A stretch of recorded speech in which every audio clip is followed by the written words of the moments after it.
Maaf banget di video kali ini aku nggak bahas manga Dice karena masih dalam proses. Sebagai gantinya aku bakalan bawain manga yang nggak kalah menarik, masih tentang olahraga juga dan aku pastiin nggak ada yang bahas ini selain aku. Oke, mari kita langsung masuk ke dalam pembahasannya.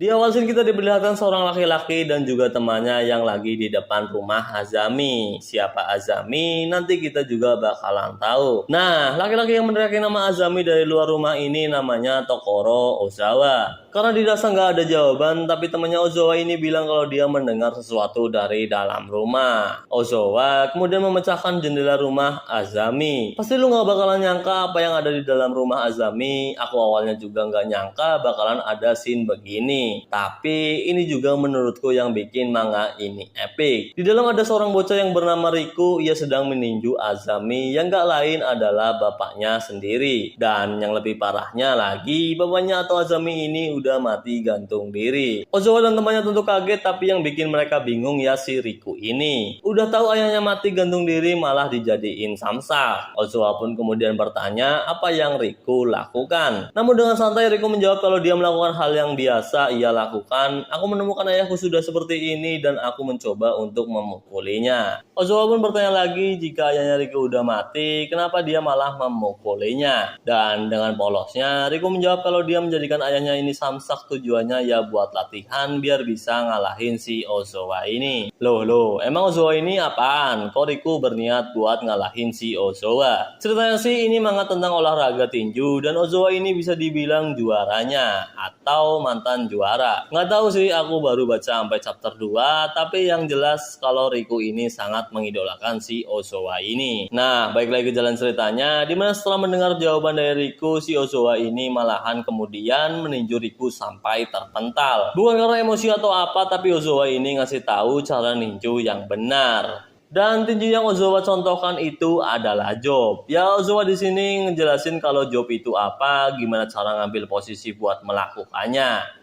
Nggak cuma nunjukin teknik job miliknya, tapi Ozawa juga nunjukin teknik lainnya yang ia beri nama Canon. Tapi yang uniknya Ozawa malah meninju bapaknya Riku yang gantung diri tadi. Wah, kacau banget emang ini orang. Udah mukul anak kecil sampai mental, bokapnya yang gantung diri juga doi tinju. Tapi setelahnya Ozawa dibilangin sama temannya kenapa malah mencontohkannya sambil meninju mayat. Ya udah jelas sidik jarinya bakalan nempel di mayat itu dong. Dan kebetulan juga saat itu ada orang yang lewat dan mengira kalau Azami ini mati digantung. Nggak mau kalau urusannya jadi panjang, Ozawa meminta temannya buat ngabarin perusahaan Azami apa yang terjadi sama Azami ini. Ya singkatnya biar Azami segera diurus. Nah sambil keluar rumah, Ozawa berkata sama Riku buat memperhatikan kalau seseorang pecundang itu akan berakhir seperti apa. Yang dimaksud pecundang ya si bapaknya Riku ini. Nah, setelah rumahnya Azami ini jadi rame, temannya Ozawa bilang kalau Riku itu anak yang gila, menjadikan samsak ayahnya yang mati gantung diri sungguh sangat gila. Tapi Ozawa nggak sependapat dengan temannya karena dia tahu kalau Riku itu nggak pernah dapat kasih sayang dari orang tuanya. Makanya dia nggak ngerti harus berbuat apaan. Tapi terlepas dari itu semua, Ozawa yang mengingat tinju Riku, dia sepertinya sedikit paham dengan bakat yang Riku miliki. Nah, Riku yang sebelumnya tinggal sama ayahnya karena ayahnya udah meninggal, ia kemudian ikut sama ibunya. BTW, ibunya sama ayahnya Riku ini udah pisah atau bercerai. Riku yang naik mobil bersama ibunya, ia berkata jika sudah menantikan untuk hidup bersamanya lagi. Bahkan Riku berjanji kalau dia nggak bakalan minta apapun, belajar dengan giat dan akan bertingkah baik. Ya intinya nggak bakal nyusahin ibunya, bahkan Riku bilang nggak bakal membuat ibunya gantung diri. Ibunya pun menanyakan lagi apakah Riku benar-benar ingin tinggal bersamanya. Riku pun sekilas mengingat iya yang selalu digandeng ibunya dan menjawab iya. Namun apakah Riku yang tinggal sama ibunya itu bakalan bahagia dan akan hidup layak seperti anak-anak yang lain? Tentu aja enggak dong.